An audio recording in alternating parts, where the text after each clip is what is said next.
Okay, in the interest of time, I think we'll get going. Sorry everyone to keep you waiting. We had a few people still trickling in, and I think as we speak, some people are gonna keep joining us. Hopefully, Lucinda can get logged back in, and then she can take over the moderation from me. So just to introduce this again, thank you so much for everyone who's joined us, and to Tom and Haider as well, and to Lucinda and Mary Kate working hard behind the scenes as well to get this working.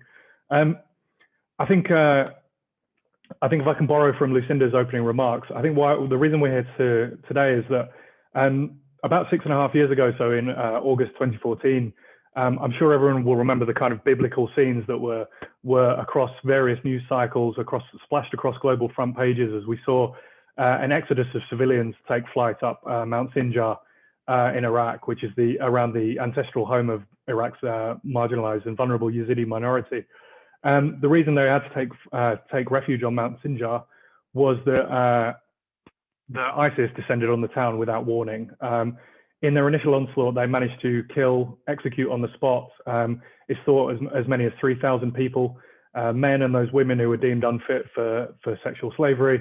And then they were, unfortunately, around 6,800, by some estimations, even more, 6,800 Yazidi women and children who were not able to outrun the initial ISIS advance, actually were kidnapped, trafficked, and enslaved throughout ISIS territory, which is an area at the time, which was an area larger than Great Britain, sprawling across parts of Iraq and Syria.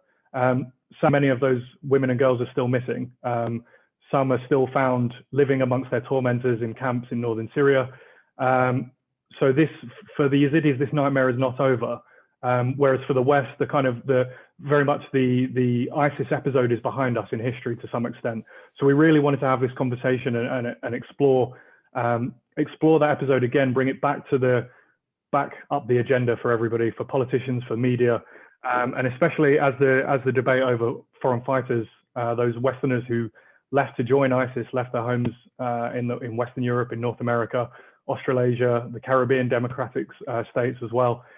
Really what's happening to them. There's still a debate going on about what happens to them, and we haven't really explored their role in any of these crimes. So Lucinda, I think, is back in now. Lucinda, are you all right for me to just continue and then you take back over? Yes. Yeah, cool. Absolutely. Great.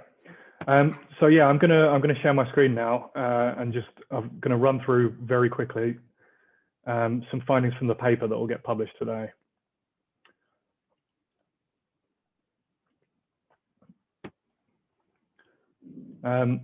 So can my fellow panelists just give me a quick thumbs up if they can see that?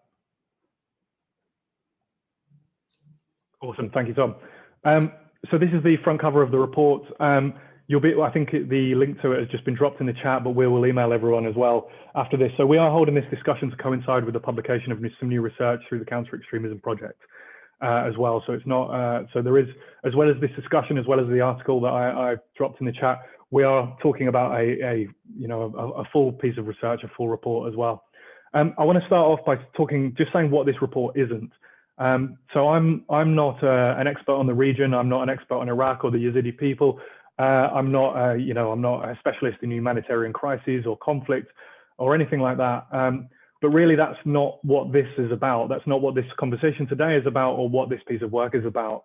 Because what this is about is about who we are and about our own societies.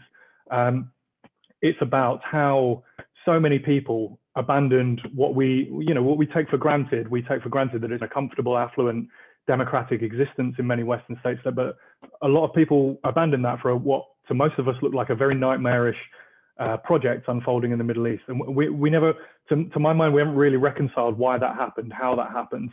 But really, I think as states that I think we claim to be committed to the rule of law and justice, I think the bigger question for us is why we haven't pursued it in the case of some of the most abhorrent atrocities that have been committed in modern times.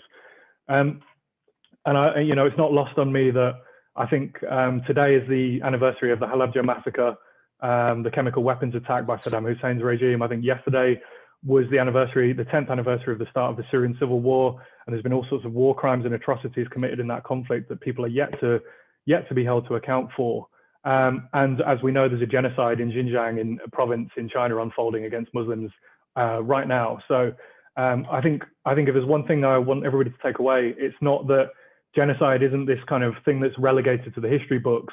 There are ethnic cleansing campaigns and genocides unfolding before our eyes today, and some of our own citizens, unfortunately, have felt compelled to participate.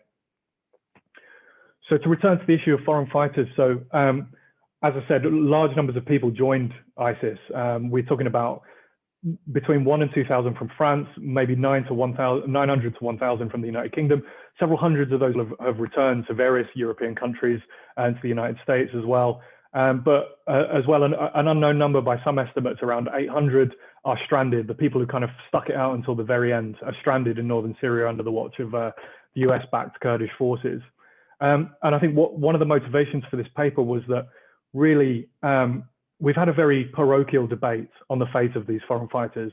Tom, if I can borrow a phrase that you used to me yesterday, there's been quite a lot of moral solipsism.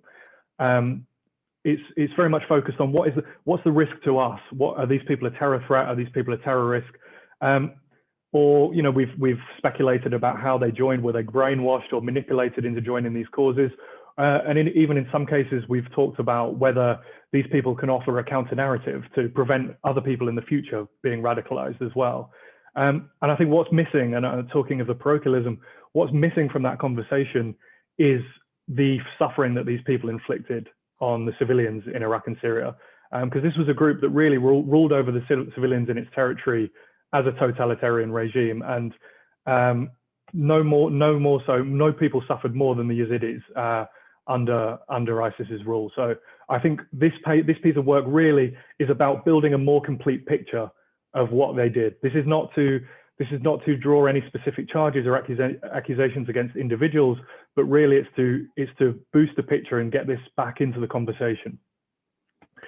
Which brings me to some of the research that went into this report, which again could not have been done without YAZDA, and I'm very grateful for Haider to be on the call. So the first thing to say really is the United Nations called the 3rd of August 2014 a dividing line for Yazidis, a dividing line which demarcated when a more infinitely cruel existence began for the Yazidi people. And I think the first thing we need to note is that people from the West who joined ISIS joined after this dividing line in many cases. In many cases, people went in the early days of the Syrian civil war and ended up in ISIS or Al-Qaeda linked groups. But in many cases, a lot of people joined after that dividing line, after the genocide and sexual enslavement of Yazidis was already well publicized. So I think we need to always bear that in mind, even as we look through some of this data. So we polled about 67 survivors, a group of 67 survivors through YAZDA. This isn't field work, but this is the best we could do in a pandemic year when we're all confined to our bedrooms and our living rooms. From those 67 survivors around Iraq and Europe, 85% had contact with foreign fighters. So that's foreign fighters as a whole, so non-local fighters, so non-Iraqis and non-Syrians. So we're talking Chinese fighters, Russian fighters, Turks, Algerians, Tunisians, Kuwaitis, all sorts of people. As the quote says there from a Yazidi survivor, this was the first time in many Yazidis' lives that they were seeing people from all these different countries, but they weren't seeing them in a tourist location or in an exchange program. They were seeing them because they had traveled to that part of the world to oppress and rape and murder. From that sample, 50% of those survivors had contact with Westerners in captivity. And this is actually a more significant statistic than it seems, because Westerners were a minority within Islamic State. It was not a Western group by any stretch of the imagination, despite how much Westerners take up the media and the column inches. It was absolutely not a Western group. So for 50% to have had contact is really quite high. And many of those people were personally tortured, raped, and abused by Westerners. So we're talking Brits, Australians, New Zealanders, Western Europeans, again, people from the Caribbean states as well. 25% had contact with survivors from more than one Western country. From the sample, I think Germans and French were the most common that they believed they'd come into contact with. And outside of Western Europe, where Turks and Russians were very highly represented as well.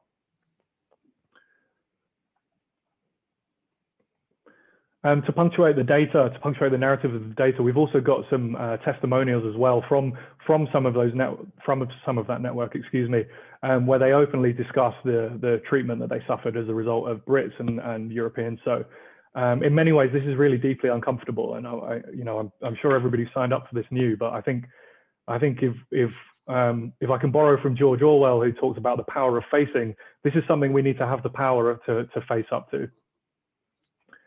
And here's an account of a German IS member who tortured a Yazidi woman, sold her on to other people as well. I think one thing that really comes out in the testimonies that Yazidis provided was that they're very aware of the lack of justice that's happening around the world. So there's only a handful of cases in Germany against foreign fighters or jihadists who joined ISIS. Yazidi survivors are following the news, and they know this, and they're very disillusioned and very pessimistic about this. And things aren't communicated necessarily all the time to Yazidi survivors about the cases that do make it to court. So on the one hand, while many Yazidis are picking up the pieces from their lives, mourning loved ones, still searching for lost relatives and lost loved ones, they're very aware that many Europeans and Westerners have been able to pick up their lives in relative comfort. Another part of the paper, again, this is a whistle-stop tour because I can't really explain exactly what is in the paper, and I will warn anyone who reads it, it's really not pleasant. There's also a lot of social media archived evidence from when ISIS was feeling particularly invincible about their state building project. These people were leaving these traces on social media because they believed this project would last until the end days. So these posts are from Westerners, I believe all women actually in this case, specifically talking about the child indoctrination as well of Yazidi children. So that's something to note as well. And here's a particularly nasty quote in the report from a jihadist from Cardiff as well, openly talking about how what they're going to do to the Yazidis is perfectly ideologically justified according to ISIS's ideology. The other part, again, I'll do this very quickly. The other part of the paper really wanted to look at what foreign fighters and recruits have said in their own words, so in interviews with journalists. And I think these are really quite revealing and quite important because what you get in many cases is outright denials. They say, I had nothing to do with that, or they'll say, I knew somebody who did, but me personally, I had nothing to do with that. In some cases, you will get a really kind of weak moral equivalence for what they've done. The most kind of open about it were the surviving members of the Beatles, and I think part of the reason for that is that they have less to lose than some of the others who were interviewed. So I think there's a discussion in the paper of what ISIS fighters have said about this themselves. Many of them seem, to my mind, still ideologically attached to the project. And just to address another final point, I guess, to address the title of this report, it's Western Foreign Fighters and the Yazidi Genocide. Because I wanted to use a term that is quite familiar to a lot of people, but really we're not just talking about fighters, we're talking about women as well. So there's a lot of, in my humble opinion, I think we've had a very infantilizing discourse, a very condescending and paternalistic discourse on a lot of fighters. And it's almost been like they've been positioned as the victims rather than, for instance, the Yazidis and the civilians as the actual victims of their crimes. And this has been especially the case with the women, where they're often talked about as brides in the press, or we talk about how they were manipulated and brainwashed into joining Islamic State. And this is massively at odds with a lot of what Yazidi women have to say on this issue. Obviously, treatment varied from captor to captor, but really, we can see from the quotes on the screen that the Yazidi women are quite open about saying that some of the women were just as brutal and vicious as the men. So I think that's really important to bear in mind in all of these discussions. And just finally, I'll wrap up and then pass over to Tom, who I know has a lot of thoughts on this. The quote on screen there is from one of the survivors that we talked about, again, talking about that this is the first time that Yazidis saw people from these parts of the world, but it was to be raped and tortured by them. And as one said, Western countries are a part of what happened, so they should be part of the solution. And I think if again, this isn't to build a specific case, but if there is one thing to take away, it's not that the genocide of the Yazidis was a faraway and distant event against an unfamiliar people. It was very much a part of our own society, and to my mind, it's something that we haven't really faced up to, and we haven't addressed, and there's still so much to figure out. There's so much to learn about what happened, and it's kind of the lack of justice really is a festering wound in our societies, a moral, a psychological, and a social wound.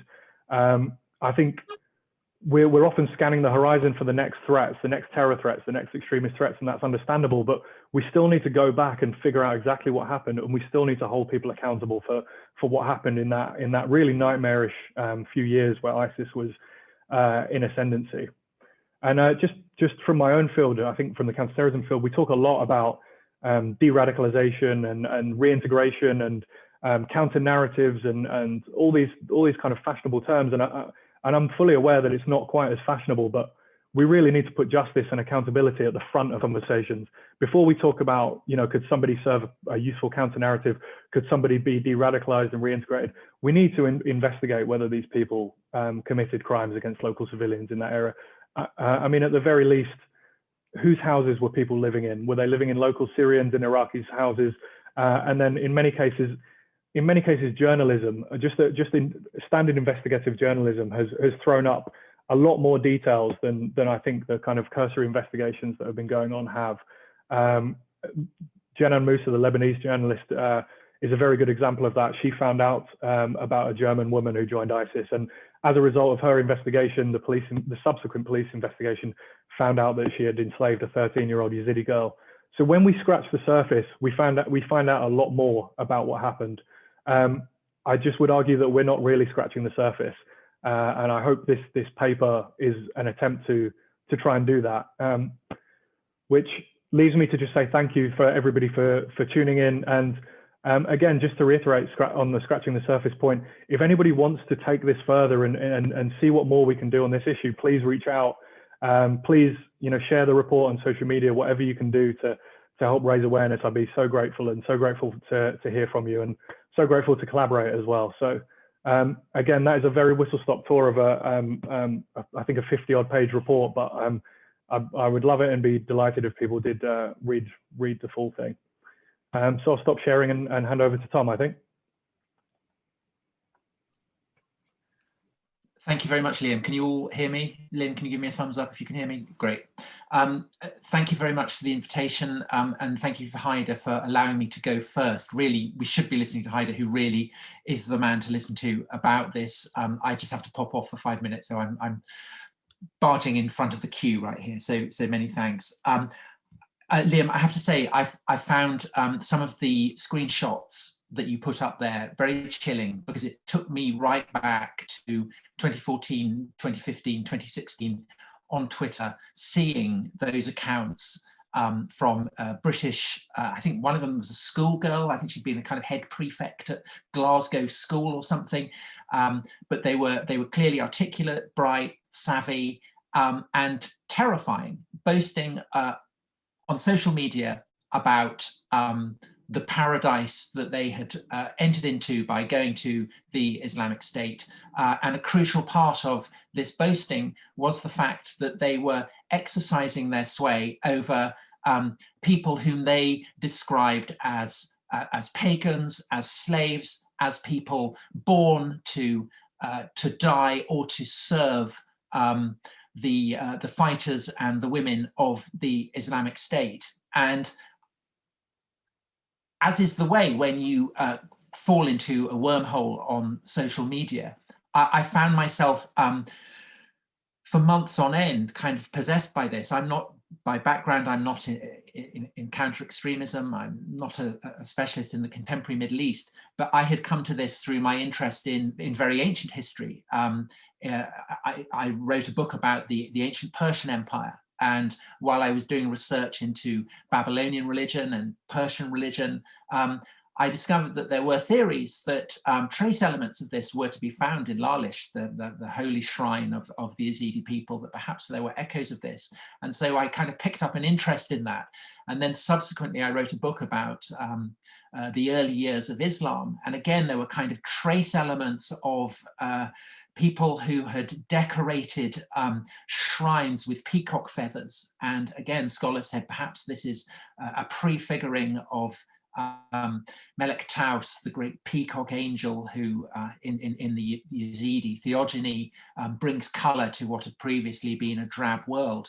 And scholars talk also about the elements of Jewish practice, of Christian practice, of Muslim practice, and the idea of Lalish and the Yazidi people generally as, in a sense, the kind of embodiment of everything that the Near East, this kind of ancient, this compound, this flux of ancient traditions, that they, perhaps more than anyone else, were the repository of the guardians of all these various threads that together go up to create the incredible fabric of Middle Eastern history, meant that even before the Syrian revolution had begun, before the Islamic State had launched its genocidal onslaught, I'd become fascinated by the Yazidis and kind of dreamed of going there, of going to Sinjar, of going to Lalish, of visiting it.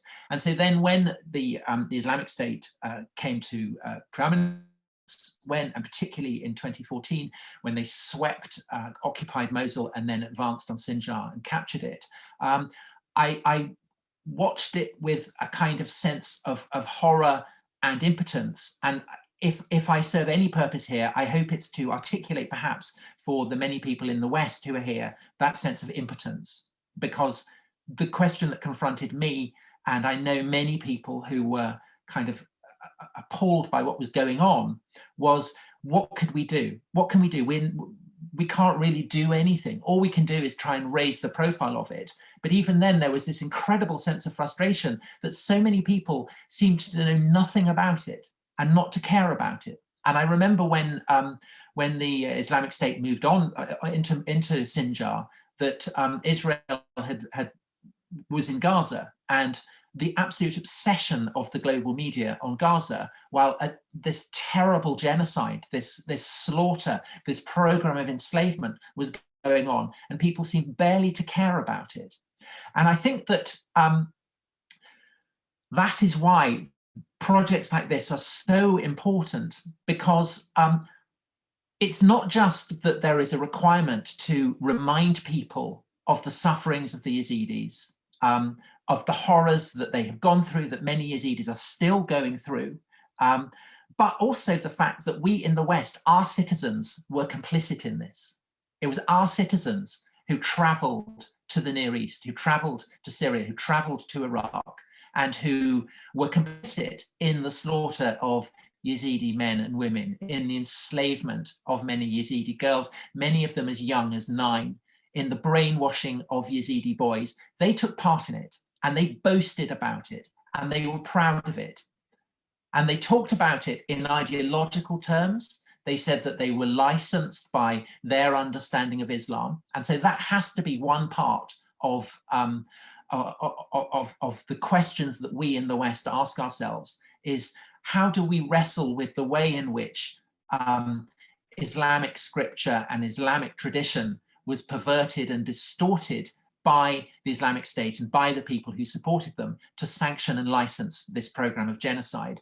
But more than that, we need to look in the mirror and recognize that the reason that people went there was because for many of these people, it's evident that the prospect of having power over defenseless people was something that they found thrilling. That was what I found very, very evident from too many Twitter threads, of which some that Liam posted were kind of exemplifications of. There were people who went there who clearly relished the prospect of having women, young girls to rape. And there were many girls who went there relishing the prospect of having Yazidi slaves, rather in the way that they might relish being given a washing machine or a car, a labor-saving device. And this is a package that we in the West are complicit in. And I remember I'm haunted by one conversation in particular. In 2016, I made a film about the ideological basis for the Islamic State, why fighters and indeed the women who went felt that they were licensed in what they were doing, justified in what they were doing. And as part of that, we went to Sinjar. I think we were the second Western camera crew to go there after its recapture by the Kurds. And I remember coming back from that, having seen the devastation that had been inflicted there, having been taken out into the no man's land that stretched between the Kurdish positions and the ISIS front a couple of miles away, and walking among the bones, the hair, the clothing that had been left of Yazidi women who'd been rounded up from Kocha, and these were the ones who'd been slaughtered, who hadn't been taken into slavery. and feeling in a way that obviously I had not done when I was stuck in London, tracking this on social media, with the vivid horror of it, the kind of the stench of the moral horror of it, the vividness of it, what it must be, and then going from Sinjar up into the mountains where refugees were everywhere, and realizing that I can go back, you know, I will go back to the safety of Kurdistan, I will then fly back to London, I'll be safe from it. These are people who've been targeted for genocide, who are still living here, and who are surrounded by people who feel ideologically justified in targeting them. But worst of all was when I went to a refugee camp outside Lalish, and there was a man there who he had been away from Sinjar when the ISIS fighters turned up.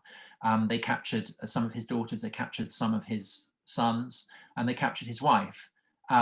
His wife was enslaved, raped, then her owner shot her through the head, didn't kill her, but she was left mentally impaired. So through various middlemen, she got sold back to this man. And as we talked to him, he was sitting there on a rug over the concrete of where his tent was.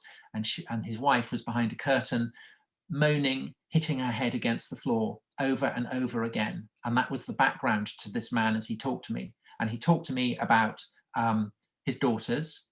He didn't know where they'd gone, but obviously he had a very good sense of what was happening to them. 9 and 12. I couldn't imagine, you know, I've got children that age, I couldn't imagine what it must be like. And then he talked about his sons. He had 2 sons who'd been taken. And in a way, he said that was even worse because, you know, they weren't being sexually assaulted as his daughters were, but perhaps his daughters would come back and they would still be his daughters. But his sons, he said, were being brainwashed, that they were being transformed into lion cubs for the caliphate. And that meant that if his sons saw him, they would try and kill him. So in a sense, he'd lost his sons more completely. And he told me this litany of horrors on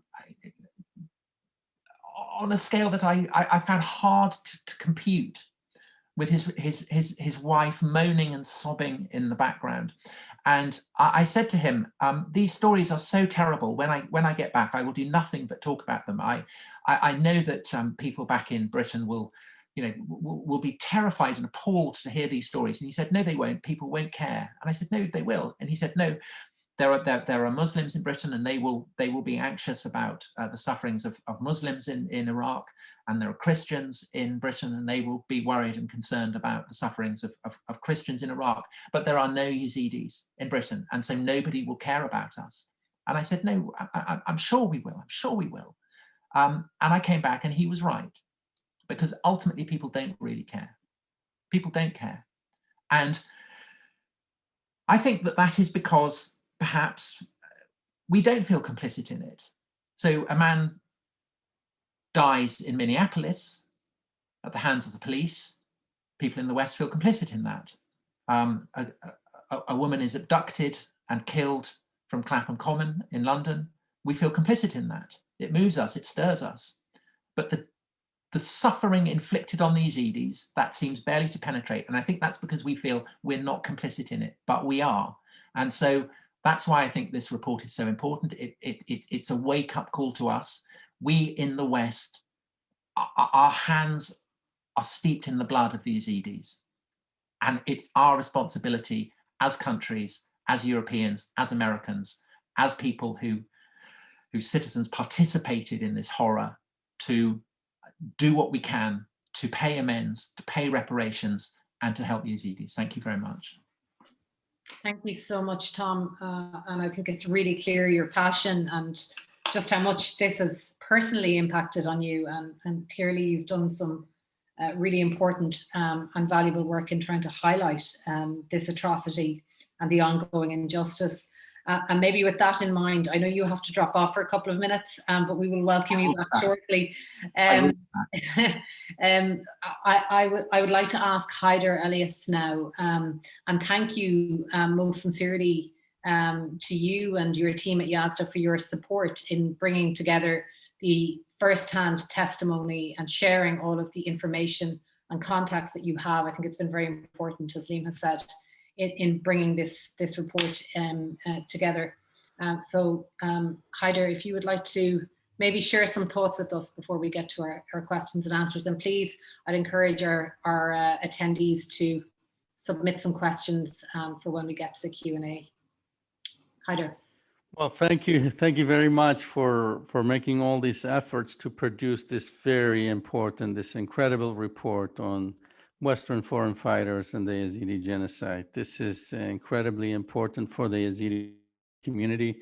And we, on behalf of the Yazidi community, I want to thank you and thank each individual of you who contributed to this, which means a lot. This will shed the light to the Yazidi case again and will bring the case to the surface.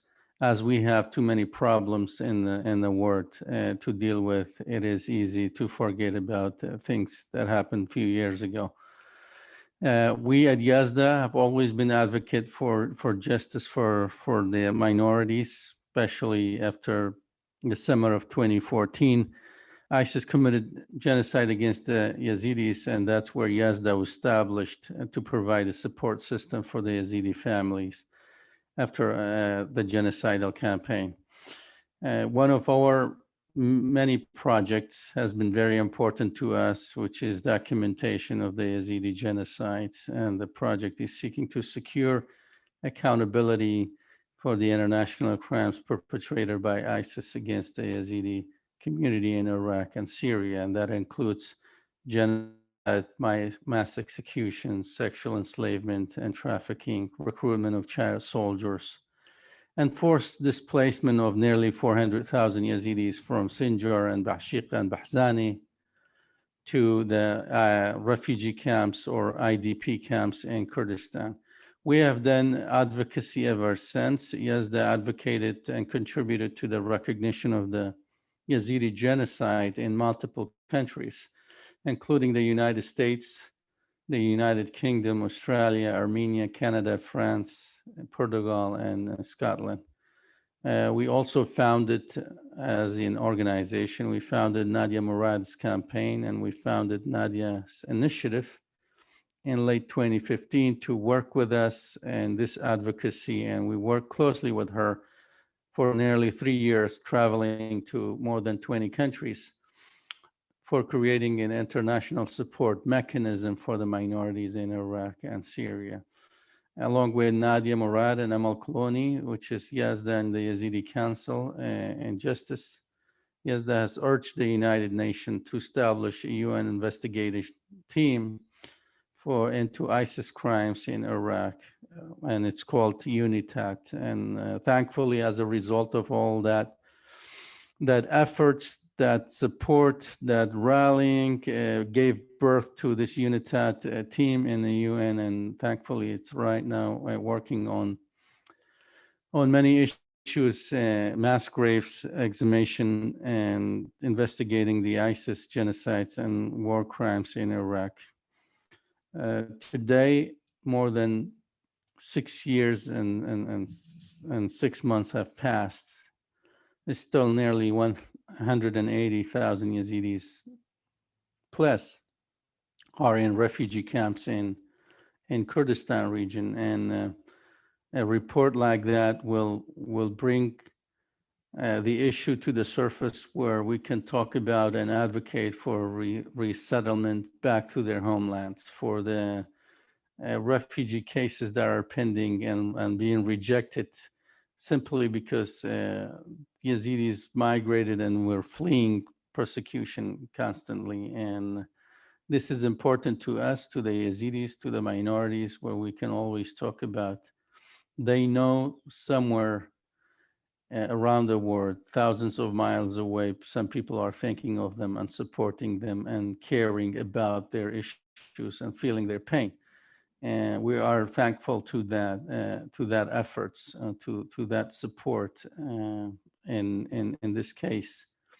We have Yazidis, 180,000 are distributed in the IDP camps in more than 15 camps. The largest one is more than 4,800 families, and the smallest one is about 192 families. And they are all waiting for something to happen in their ancestral homeland to go back to rebuild their homes, to build the infrastructure of the electricity, the healthcare that they need, and the basic education for their children. All of us, including in the efforts made for this report, will be advocating for the services for the Yazidis and Christian minorities in Iraq to get support so they can get back to their normal life, if that's even possible. Again, I want to thank everyone who made efforts and contributed to this great report. Special thank you to CEP and the staff, individual supporters, volunteers who contributed tirelessly to this report. We will give some time to questions and answers. So I'm willing to be brief on the comments. Thank you very much again. And it's really a pleasure and it's an honor to be here today with you. Thank you so much. And thank you for all of your work in this area. And as I said, in supporting Liam's research on this project also. Maybe Liam, I'll come to you with a question first. I suppose just about the circumstances and the specific role of Western foreign fighters. I mean, it's fairly well documented that Western foreign fighters, to a large extent, were disproportionately influential in ISIS, perhaps it can be inferred from that that there was a much greater influence in terms of decisions around the targeting of Yazidis and ultimately in the genocide. Do you think that that's come through in your research? Do you see a disproportionate influence, notwithstanding the fact that you said earlier, obviously, that Westerners were numerically a minority? I think Westerners, it's difficult to say that Westerners played an influential role at kind of leadership levels, and especially a lot of theological grounding went into the decision to assault Sinjar and to kidnap Yazidi women. Islamic State scholars worked on it and came up with the theological justifications to do so.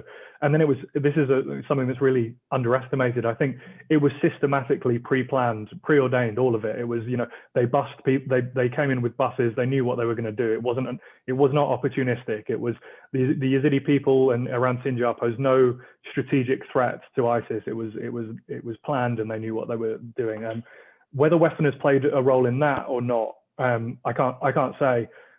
They definitely played a disproportionate role in propaganda purposes because, somebody like Jihadi John plastered all over front pages for several months until he was killed in a drone strike. I mean, they were reminiscing to the West. But there are accounts, on the other hand, there are accounts of how foreign fighters were sometimes incentivized by the lure of a Yazidi slave. So I think I can't say for certainty that they played a kind of decisive role in the decision-making processes, but I think what I can say is there's a huge and substantial mismatch between the number of cases, which is 5, by the way, all in Germany, all women, and the number of foreign fighters and the number of women who were kidnapped. This is not to say every single foreign fighter or recruit was involved or directly abused women or had women and children as captives, but it's certainly more than the number that have reached court in Germany. Mm-hmm. Well, it certainly seems from even from the numbers that you included in your slides, as well as a more in-depth look in the report, that the vast majority of women in particular who were subjugated in the aftermath of that attack did come into contact with Western foreign fighters. So that certainly seems to be really clear from the report and the testimony. A lot of the questions that are coming in from people who have joined us are very much focused on the future. And I suppose that's not surprising given the very clear fact that justice has not been served. I mean, you've already mentioned 5 or 6 cases in Germany, and that's the sum total in terms of prosecutions. I think we'd probably be interested to hear from all of you in terms of what you think needs to happen in order to achieve justice. I have a specific question about the potential for an international tribunal. Haider, I think that's probably directed at you, but I think also Liam and Tom, it'd be interesting to hear your thoughts on how justice can and should be served. Haider, do you want to kick off with that one? Yes, absolutely. I think we all will be excited to see more cases, and we will feel better that the justice is served for at least some of the minority members that have suffered these atrocities. We have been seeing multiple cases in Germany, and I think a couple of cases in France. Our team working closely with our counselor, Amal Clooney, on these cases. And they represent few cases, few survivors, at least few of them in Germany, one in the United States, and few of them in France.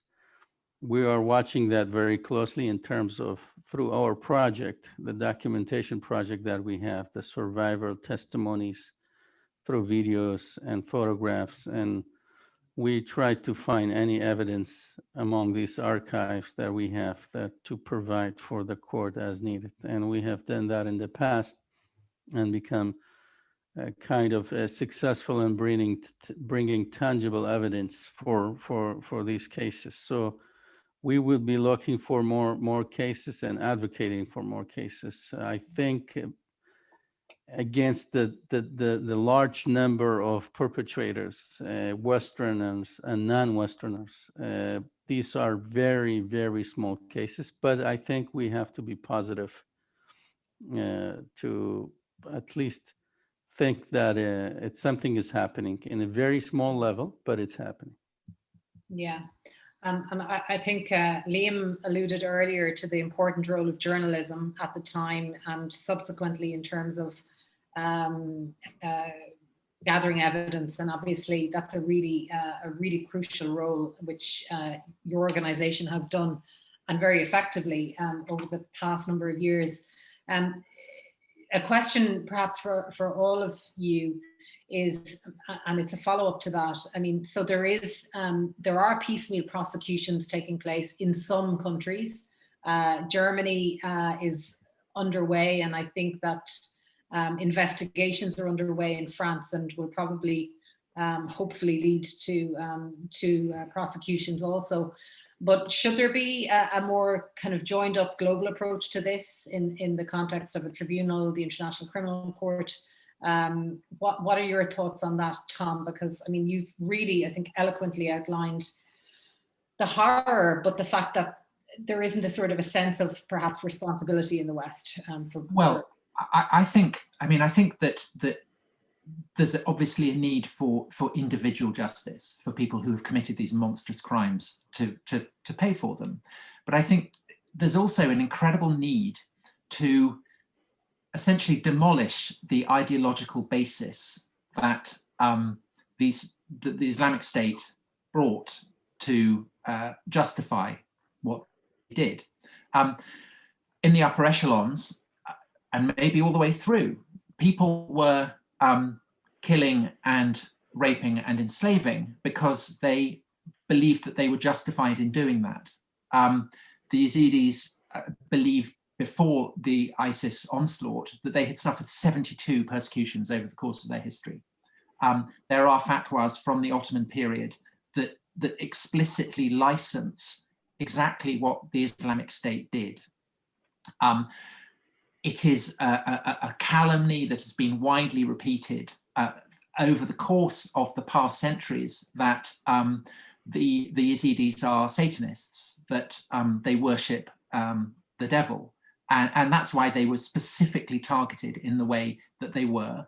Liam has talked about the role played by propagandists, by Westerners in propaganda. So a whole edition of Dabiq, the English language propaganda magazine, was explicitly devoted towards justifying the restoration of slavery. Indeed, their argument was that a state that did not have slavery could not be properly Islamic. And it seems to me that this is a live and present danger for the Yazidis now. This is an ideology that has not been confronted, has not been purged, has not been got rid of. But it also seems to me that it's a challenge to Islamic jurisprudence.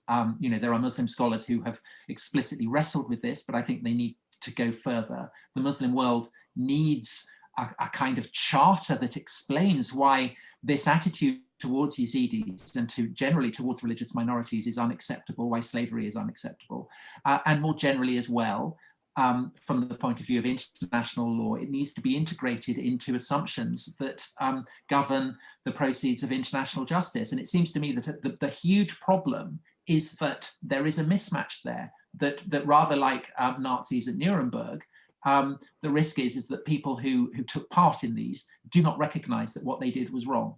And therefore there can be no, how can there be a repentance, let alone atonement, if there is no recognition that what they've done is wrong, that they think that what they've done is right. And that, I feel, should be the true focus, because unless these crimes are acknowledged by the perpetrators as crimes, the Yazidis are facing the prospect of it happening again in the future. And that's the worst prospect of all. Mm-hmm. I suppose the large question which arises from that is, you know, how best to approach that. I mean, is it at a national level? Is it through grassroots interventions? Is it through security and police? I mean, what are your thoughts on that? I don't know is a simple answer. I mean, it's a hugely complicated question because it's a lightning rod for the complexities of the relationship of the West, of Western assumptions that its own values are properly universal, the resentment on the part of many people in the Muslim world about this kind of what they see as an arrogance. And so there is a kind of huge global issue there that has smashed the Yazidis. Mm-hmm. The Yazidis are the victims not just of you know, rapists who've gone from Leytonstone or whatever. They are that. They are also the victims. They're in the eye of an immense global storm that kind of reaches back decades, perhaps centuries. Mm-hmm. Liam, the report deals very, very well with this ideological, theological justification for the treatment of Yazidis, for the enslavement and the abuse. In your experience, you have excellent experience as a practitioner, but you also, you know, do a huge amount of work and advocacy and with policymakers. Where do you see the logical follow-on from the points that Tom has been making, which are so valid? Yeah, actually, if I can just really quickly answer the previous question before I get to that about justice. I think in terms of pursuing justice, I mean, I don't know enough about the legal precedent for setting up, apart from Nuremberg, obviously a kind of big international tribunal, but just in terms of our own states, there's not been, and I don't mean this as any disrespect to the officers and investigative and security services working on this, there's not been a tremendous effort to investigate what people did to the Yazidis. Again, I mentioned Jenna Musa before, but she's kind of expressed this pretty well before, is that there are Yazidi survivors willing to talk, willing to be interviewed, willing to talk about their experiences, but they're just, you know, YAZDA and UNITAD are doing a fantastic job of collecting as much data and evidence as possible. And that will take time, but really there's not a whole lot of communication. And I think there could be better communication between, we have war crimes investigation units in most domestic security services and police services. We can make better links between that and the counterterrorism services, because we've approached this completely from a counterterrorism perspective. Do these returnees pose a threat to our countries or not? What we've left behind is the complete moral question, moral void that Tom has put better than I could ever. And I think this is in our interest as well. It's not, you know, in a purely self-centered, if we need any kind of incentive to do so. But the reason that there are hundreds of people in limbo in northern Syria right now is because there's no confidence that we can secure a conviction on their return. It's very difficult to prove terrorist activities overseas. So I think if we can investigate, at least entertain the possibility that people committed much more serious crimes, that can actually serve as an alternative to those people just staying there in that limbo of northern Syria, which is, a completely unsustainable situation. In terms of the ideological and theological justification, I think, again, to talk of the power of facing and talking about really uncomfortable facts here, the justification for slavery and conflict exists in Western societies. And I think Graham Wood's excellent book on encounters with the Islamic State, the way of the strangers he talks to, I mean, he's a novelty figure, really, Anjem Choudary.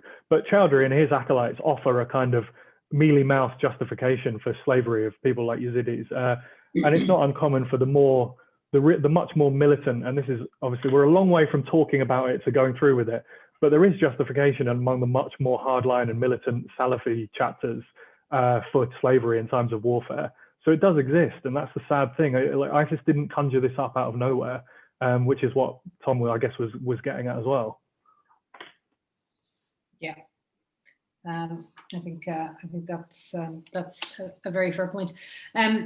So we have a lot of opinions being shared, and this is obviously evoking a huge amount of passion from our panelists and from our attendees.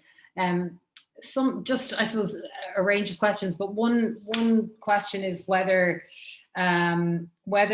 ISIS fighters who have returned to the West are being pursued and investigated sufficiently by security and police organizations. You've sort of touched on that, Liam, but I think it'd be interesting to hear the perspectives of the other panelists. In terms of the atrocities that have been carried out in Syria, has there been a genuine sort of methodical pursuit of the evidence, or does there need to be greater coordination with organizations like YAZDA that are collating this evidence?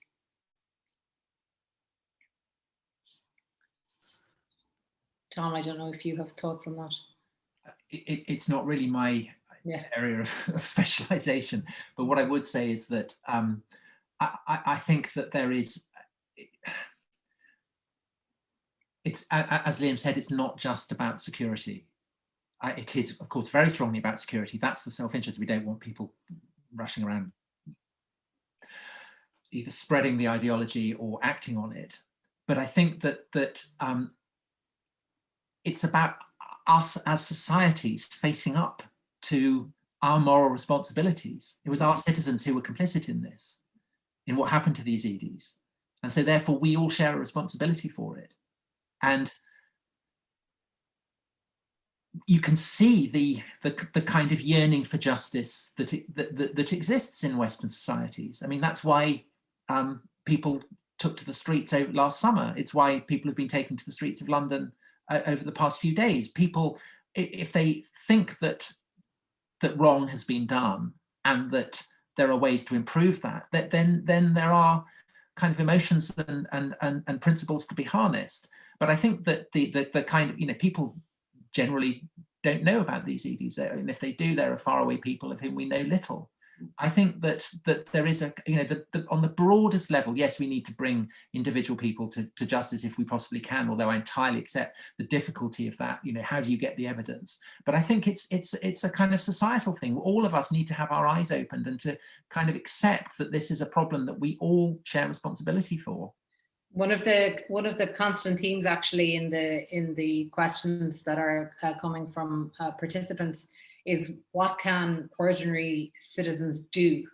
And not everybody, by the way, on this webinar was fully familiar with the history or the events that have occurred. So I think any thoughts perhaps from Haider or Liam in terms of what can be done to actually escalate the need to offer justice and redress to the victims of this genocide. How can people help?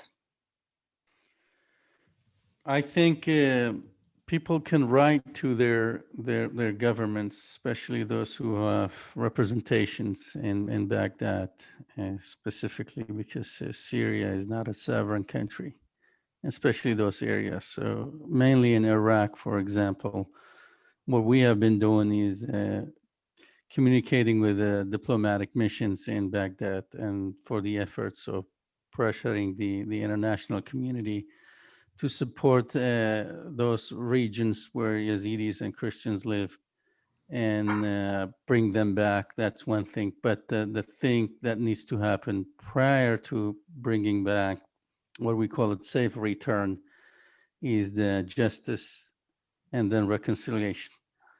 There has been a lot of damage in the society in the region, with many Sunni Arab tribes have been involved with ISIS and committing genocide against the Yazidis, and the vast majority of these tribe members have not been punished so far. And many of the Yazidi community members are still fearful that if they go back and if these individuals are not punished, it will be, this genocide can easily be repeated in the future. So justice is a huge part of it, and accountability for those perpetrators, members of the tribes of the neighboring villages in Sinjar region, for example, and in addition to the foreign fighters. That's one thing the international community need to press both the Iraqi government, the UNITAD, and also UNITAD has a very limited power in terms of that, but we have the ICC. We need to jump in addition to the Iraqi court. Iraqi court has been extremely slow, has been in denial, which is one of the biggest problem, that when you deny that something has happened to certain communities. That's why we always, since the beginning of this crisis, we think that we need, for the Muslim community in the region, we need intervention. And this intervention has to be in a very large level by the international community. Look, if you don't diagnose yourself, you do not recognize and acknowledge what kind of problem you have, then it would be very difficult to find a solution for. And that's what is happening, the denial that there is some issues with the religious text, with the narrative, with the rhetoric, with the history. If we deny all of that as a community in Iraq and Syria and in Middle East in general, we're not going to be able to find a solution. We usually in the Middle Eastern community, we don't think there is a problem. And we don't think there is a problem, how can we find a solution for that? So that's the main issue. I think it's incumbent of the international community, especially the governments, that need to pressure the Iraqi government, the Egyptian government, the Saudi Arabia, and those countries that have a diplomatic relation with, to come up with a peace project, that it starts with the children in the elementary school. I do understand that it might take a long time, but this is for the peace in the future, not just for the Yazidis.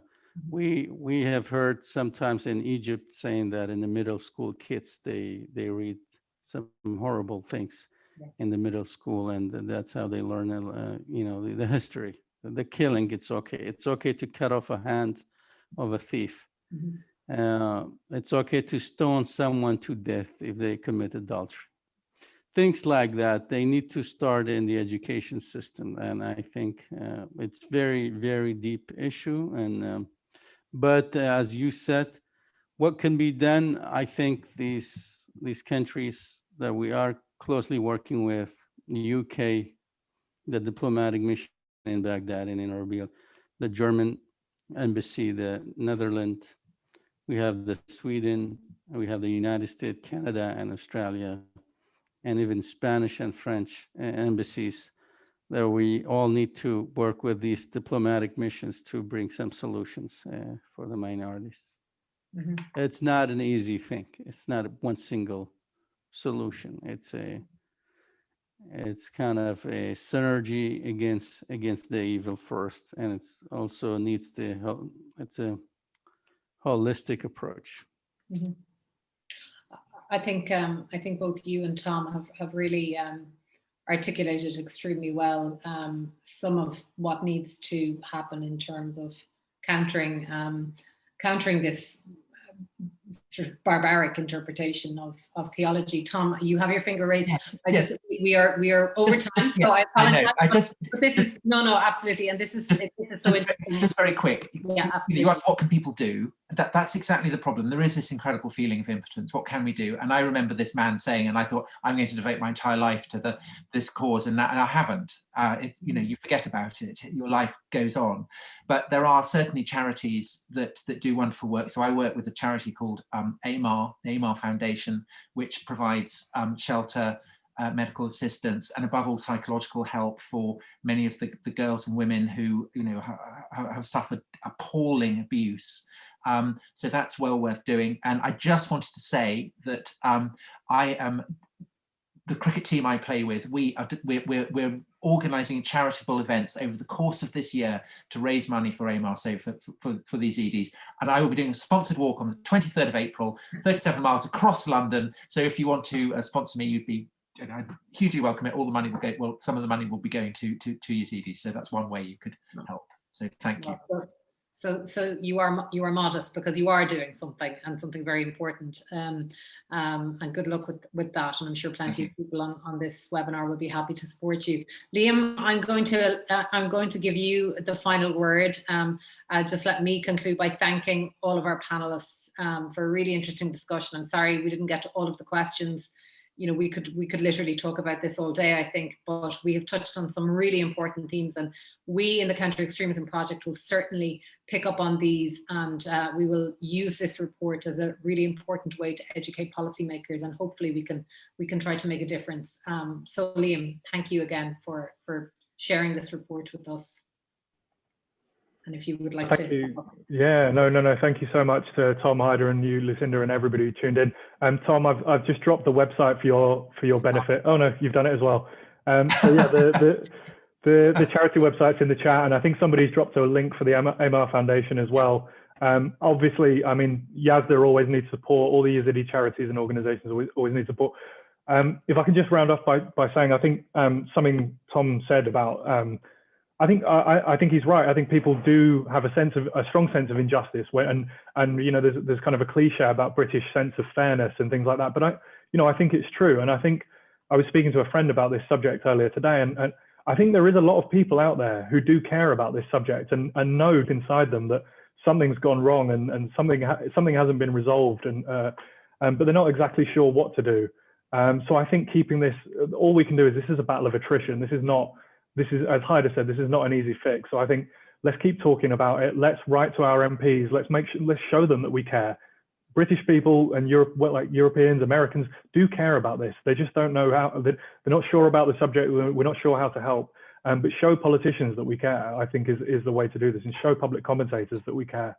And like I said, just to reiterate at the end, if anybody wants to reach out about stuff we can do in the future to keep waging this war of attrition, then to keep this at the top of the agenda in people's consciousness, then I would really love to hear from you. That's it from me. And again, thanks to everyone.